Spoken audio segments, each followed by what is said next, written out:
Hello everyone and welcome back to Adrian's Digital Basement 2 Super Mini Mail Call.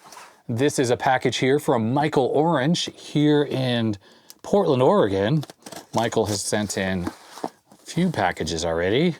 As Dave Jones from EEVBlog would say, second suck of the salve or third suck of the salve. This side up, a couple stickers on here. So let's see what this is. Ooh, we have nice orange paper here. Wow, what's going on here? Is this candy, maybe? Oh, look, it's Halloween stuff. Wow, how nice is this? So I'm actually opening this on, I think today's the 30th. So we have some little puffy pumpkin stickers. And we have some little turkeys here, sort of a Thanksgiving theme.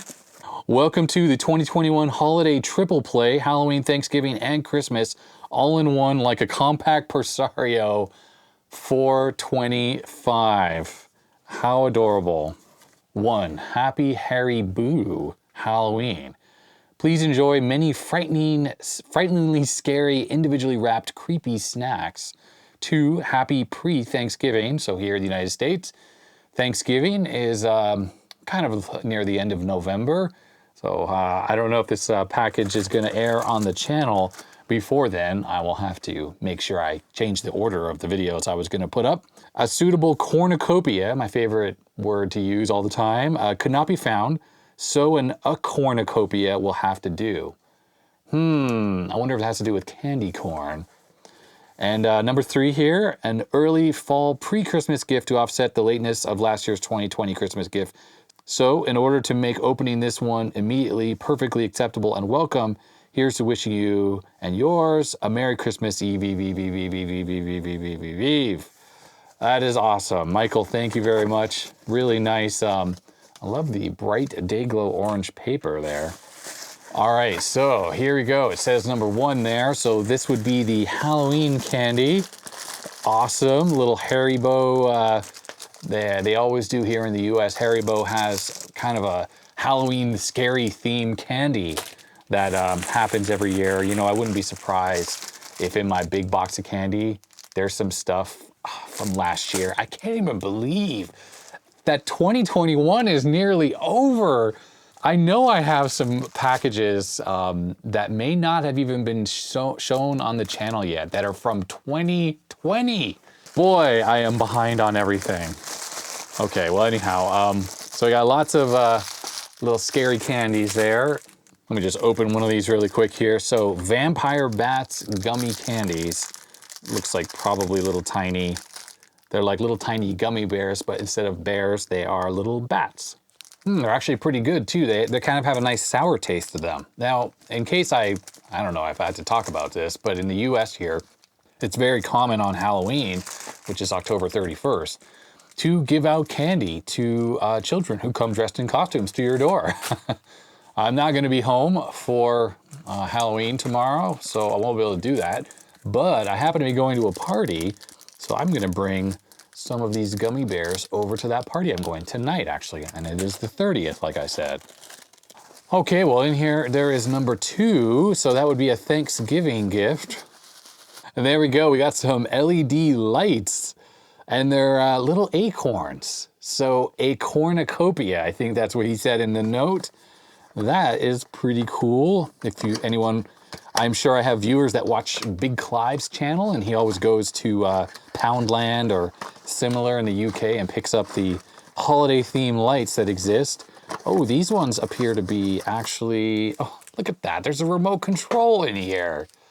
How funny is that? And a little tiny USB cable. It goes USB to a little DC barrel jack.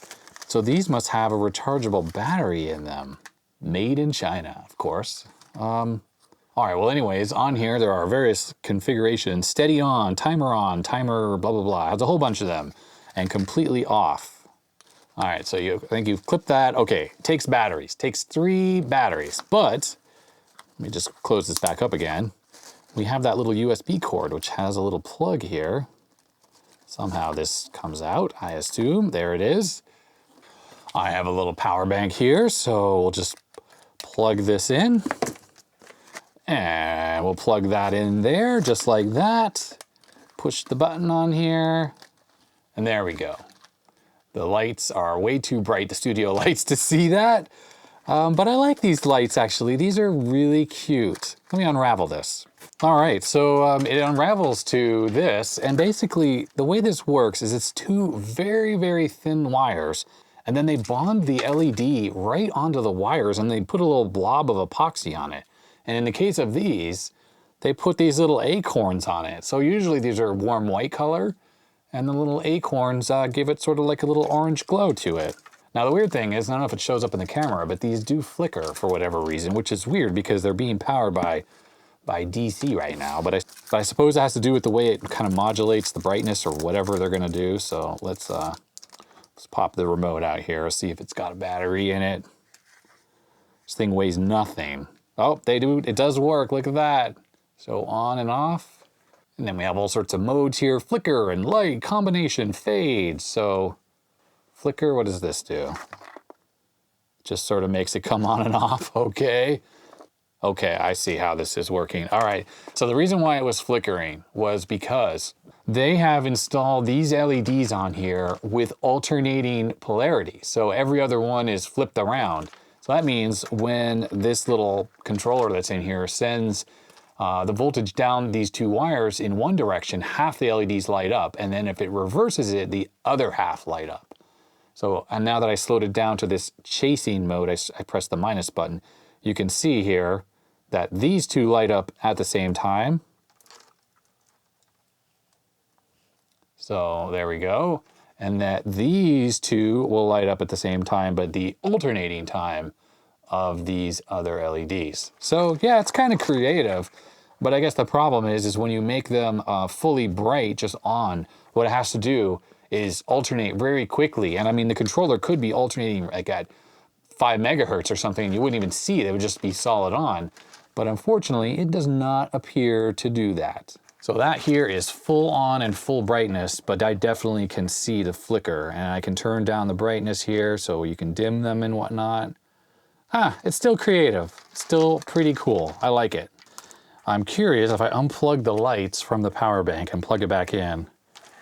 Okay, so they don't go back to whatever they were doing last. What if we push on?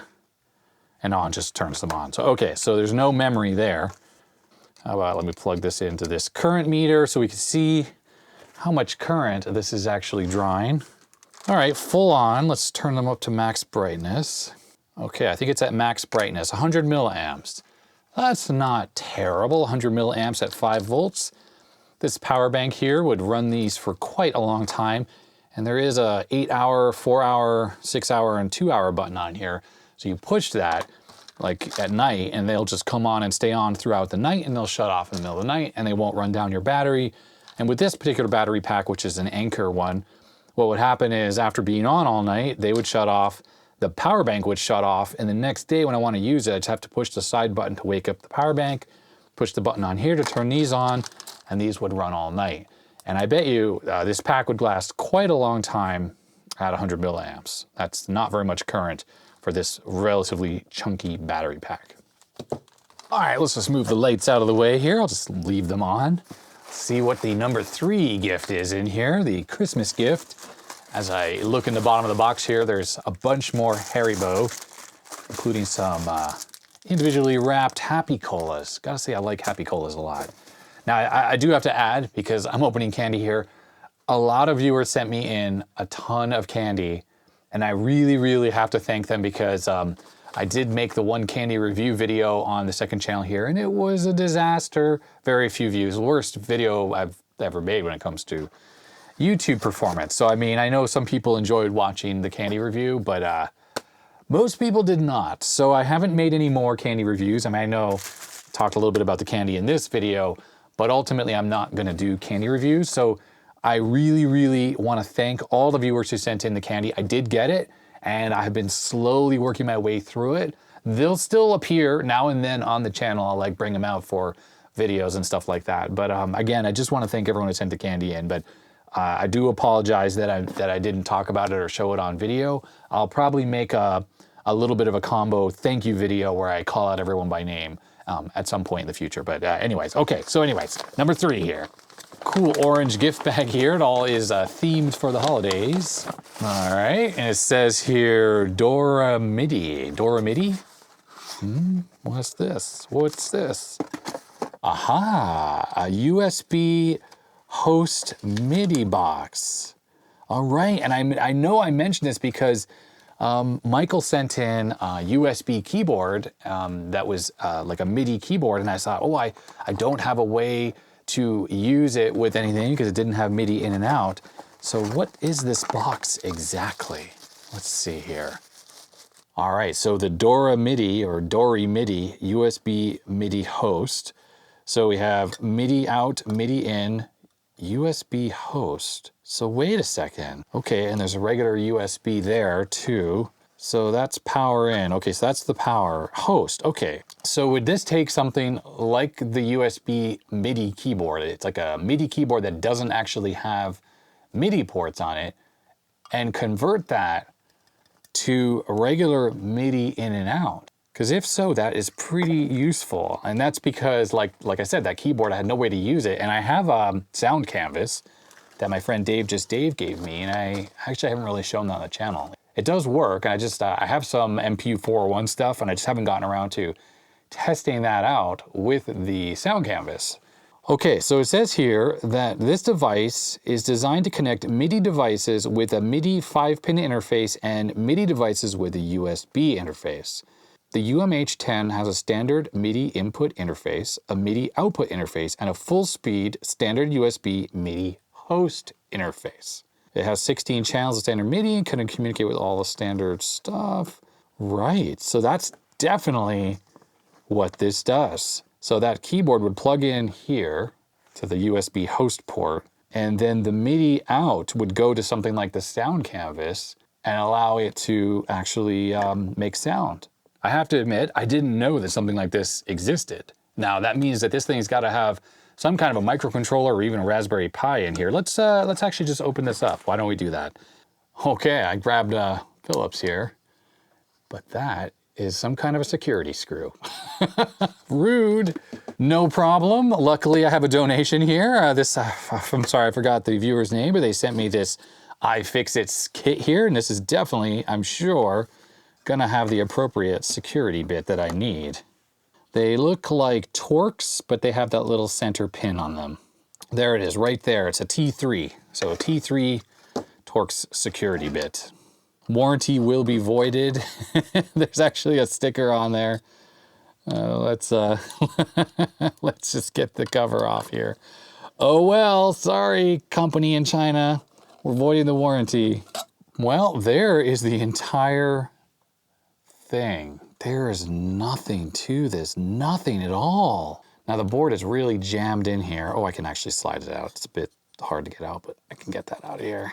Yeah, I just wanted to show that there's nothing on the bottom whatsoever. It's completely blank of all components, so everything is on the top. And well, I cannot make out what that IC is. It does have markings and they are not scratched off, but I'm really almost thinking that that is some kind of custom IC that's designed very specifically for this purpose, because there's really nothing going on there. It takes the USB input and it goes to the MIDI, and that is that. There's no buttons, there's nothing on here. A couple transistors or diodes, oh, those are transistors. Some little IC package here, I don't know what that does. And that is pretty much it. Sorry, that's not more interesting. So at this point, I don't think I'm gonna give a demo of this little box. I'm sure it works totally fine. And the reason why is I'd like to make a video in the future about the sound canvas and MPU401 and stuff like that. So this will come in handy for that future video. So thanks very much, Michael, for sending me this awesome little converter box. And of course, these lights and the stickers and all this candy here as well. Very cool. Let me just make sure I'm not missing anything in the bottom of the box. What's this here? Oh, LED maintenance. I must have dropped this. How to change the battery. USB powered. All right, well, that's for the Christmas lights, or sorry, the acorn lights, the Thanksgiving light. Anyhow, so yeah, that's going to be it for this video. So thanks again, Michael, for sending this stuff to me, and I really appreciate the presents. And Thanks to all my viewers for watching and subscribing and commenting on these videos. And I definitely want to thank my patrons whose names are scrolling up the side of the screen right now. Huge thanks to all the support I've been getting from them. It's just absolutely amazing. If you want to become a supporter, you can do so at the link in the description. Otherwise, hit that subscribe. That helps the second channel, comments, and all that other good stuff. Rami says hello for anyone who's curious. And yeah, that's going to be it. So stay healthy, stay safe, and I'll see you next time. Bye-bye.